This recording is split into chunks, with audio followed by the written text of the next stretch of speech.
नमस्कार, welcome to viral case India. मैं हूं श्रेयांश।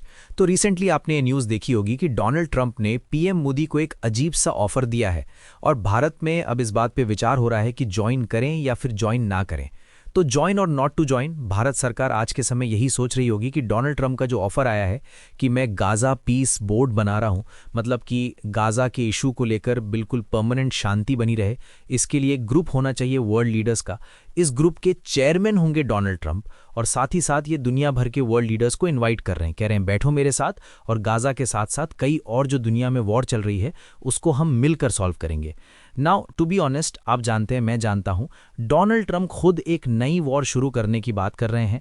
ग्रीनलैंड के इशू को लेकर वेनेजुएला पे अटैक कर चुके हैं, बॉम्बिंग कर चुके हैं वेनेजुएला की, ईरान की ये बॉम्बिंग कर चुके हैं और अभी तो इनकी जो प्रेसिडेंसी है इसके 3 साल और बचे हैं। तो बहुत ही एक विचित्र और अजीब सा यहाँ पर ट्रंप का ऑफर है कि पीएम मोदी डोनाल्ड ट्रंप के गाज़ा पीस बोर्ड में आए। अब यहाँ पे आपके माइंड में क्वेश्चन ये आएगा, मगर ट्रंप ने कितने वर्ल्ड लीडर्स को इनवाइट किया है, ये मैं आपको बताता हूँ इन डिटेल। नाउ ये आपको लिस्ट दिख रही है, members of the board of peace. अब अगेन ये बोर्ड का आइडिया डोनाल्ड ट्रंप का है, बाकी कंट्रीज़ ने ना ये आइडिया ट्रंप को रेकमेंड किया, खुद अपने तरफ से ये कह रहे हैं कि अब ये बोर्ड बनाते हैं शांति का, उसमें मैं होऊंगा चेयरमैन। क्यों? बस मैं होऊंगा, आइडिया मेरा है। और दुनिया भर के देशों को ये इनवाइट कर रहे हैं। अल्बानिया के प्राइम मिनिस्टर को इनवाइट किया, अर्जेंटीना को इनवाइट किया, जो कई छोटे देश हैं बाय द वे, वो इनविटेशन एक्सेप्ट भी कर रहे हैं। वो कह रहे हैं ठीक है, हमारा स्टेटस भी बढ़ेगा, डोनाल्ड ट्रंप के साथ बैठने का मौका मिलेगा। बट आप अजीब बात देखिए, इस बोर्ड ऑफ पीस में ट्रंप ने पाकिस्तान के प्राइम मिनिस्टर शहबाज शरीफ को भी इनवाइट किया है, ऑब्वियसली पीएम मोदी को किया ही है। उसके अलावा टर्की और रशिया के जो प्रेसिडेंट हैं उनको भी इनवाइट किया है।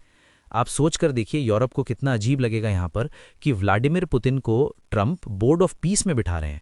यहाँ पे एक बात नोट करिएगा, फ्रांस का मेंशन नहीं है, जर्मनी का मेंशन नहीं है, यूरोपियन देश आपको बिल्कुल मिसिंग मिलेंगे यहाँ पर। नाउ पाकिस्तान इस ऑफर को एक्सेप्ट करेगा या नहीं करेगा ये देखना होगा, क्योंकि डोनाल्ड ट्रंप ने अपने पीस बोर्ड मेंबरशिप में एक प्राइस टैग भी लगा रखा है। इधर आप देख पाओगे, टाइम मैगजीन का मैं आपको आर्टिकल दिखा रहा हूं। अजीबो गरीब ऊट पटांग सा प्लान है टू बी ऑनेस्ट। इधर साफ साफ लिखा है, countries will have to cough up at least $1 billion in order to secure a permanent seat on the board according to the draft charter. मतलब हर देश को $1 बिलियन लगभग 9,000 करोड़ रुपए देने होंगे, तभी उनको एक परमानेंट सीट मिलेगी इस बोर्ड में। यहाँ पर ट्रंप को किसी को समझाना होगा कि दुनिया में सब कुछ बिजनेस डील, पैसा देकर कुर्सी लेना हर जगह काम नहीं करता। जब आप जियोपॉलिटिक्स की बात करते हैं या ग्लोबल पीस की बात करते हैं तो वहाँ कंट्रीज़ की रेपुटेशन देखी जाती है। क्या वो देश खुद पिछले कई सालों से पीस के रास्ते पर चल रहा है? क्लियरली यहाँ पर ये सब चीज़ें नहीं देखी जा रही। और अब भारत को ये सोचना होगा कि क्या हम लोग, भारत सरकार, ये जो $1 बिलियन है, ये हमारा टैक्स पेयर का पैसा है, उससे देंगे? $1 बिलियन एक बड़ा अमाउंट होता है। पाकिस्तान तो काफ़ी बार लोन मांग रहा होता है इतने बड़े अमाउंट के लिए। तो क्या ये ट्रंप का board of peace worth it भी है? और फिर क्वेश्चन ये भी आता है कि अगर मान लीजिए कई लीडर्स रिजेक्ट कर देते हैं कि हमें इस बोर्ड का पार्ट नहीं बनना, तो फिर इस बोर्ड की क्या वैल्यू रहेगी? मान लीजिए हाइपोथेटिकली भारत, पाकिस्तान और कई और देश कहते हैं ठीक है, लीजिए हमसे $1 बिलियन, अब चलिए दुनिया भर में शांति स्थापित करते हैं। कैसे करेंगे?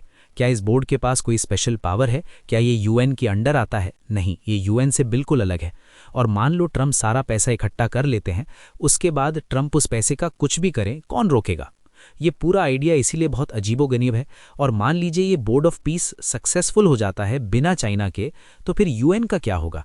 तो सवाल यह है कि अब भारत को ट्रंप का ये बोर्ड ऑफ पीस ज्वाइन करना चाहिए या नहीं? आपका क्या ओपिनियन है? लिखिएगा कमेंट सेक्शन में।